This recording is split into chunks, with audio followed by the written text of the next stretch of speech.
Hi guys, my name is Mita Kokong, your financial literacy educator, founder and director of New Ground Financial Literacy. So I am also a money coach and I'm very passionate about talking about money. Today I want to share with you guys a story of mine dating back years ago when I was still a single mother and also the only breadwinner at home. So I want to share my money story with you, hoping that someone can relate and also learn something from this. And also know that they're not alone. There are ways to get out of such situations. So a couple of years ago, again, I was a single mother. I had a younger brother and my mother, and I was the breadwinner at home. I took out an account where I bought a washing machine and I also bought a microwave.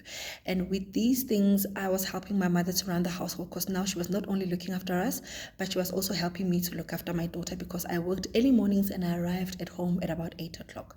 So I bought these things thinking, you know what, it's going to help in the house.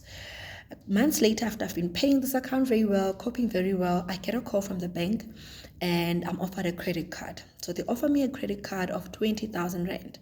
And with this 20,000 Rand, part of the deal was that they're going to use a portion of it to settle the microwave and washing machine stuff that I had bought. And then whatever is left, it's available for me to use.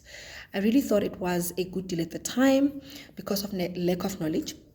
I think I had about plus minus 8,000 Rand left in that credit card to use as a facility.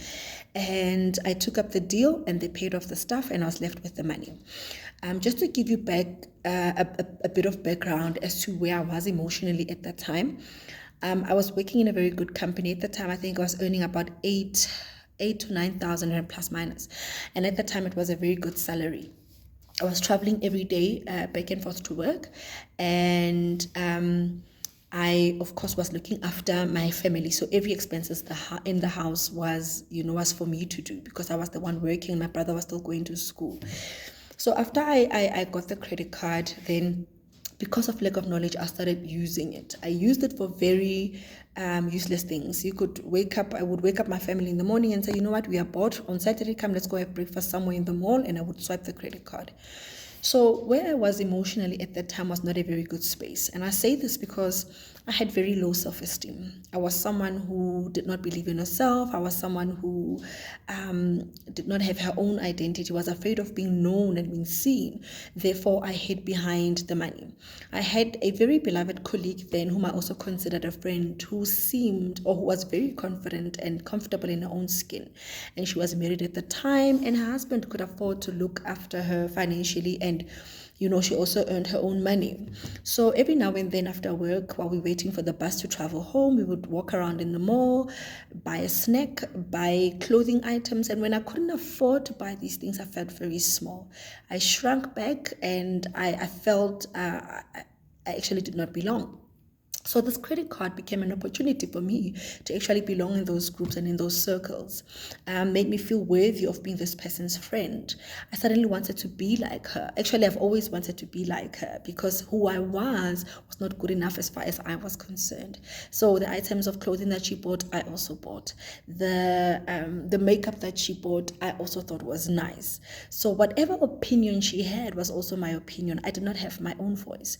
And getting this credit card for me was actually me having a voice, me having a say, because I was okay when I did not have. I was okay when I actually had money. I felt I fit in, but the moment I did not have money, then I would shrink back. I would not have a say. So I took this credit card so I could have a voice. So emotionally, I was not okay. I thought very little of myself. I did not have an identity. So I took the credit card and I started using it. Because of lack of knowledge, I ended up falling into debt. I had this credit card that I was paying every month because eventually that 8,000 Rand facility that was available for me to use after the other debts have been paid got finished because I was not using it wisely. I ended up paying the minimum installment every month, and at some point I ended up using the money as it became available. So I would pay the installment of 800 Rand, and if 500 was available, I used that every month because I would then run short of transport money. I would then run short of this at home because I was still the only breadwinner. So because of doing things so you can fit in, I ended up falling into debt. So what I then did is I kept on servicing the credit card, but because I was using the money, I was only servicing the interest. Eventually, I couldn't afford to keep the card, and the card had to be handed over to the lawyers. And once a debt is handed over to the attorneys, there are also collection fees and legal fees that are being added on there.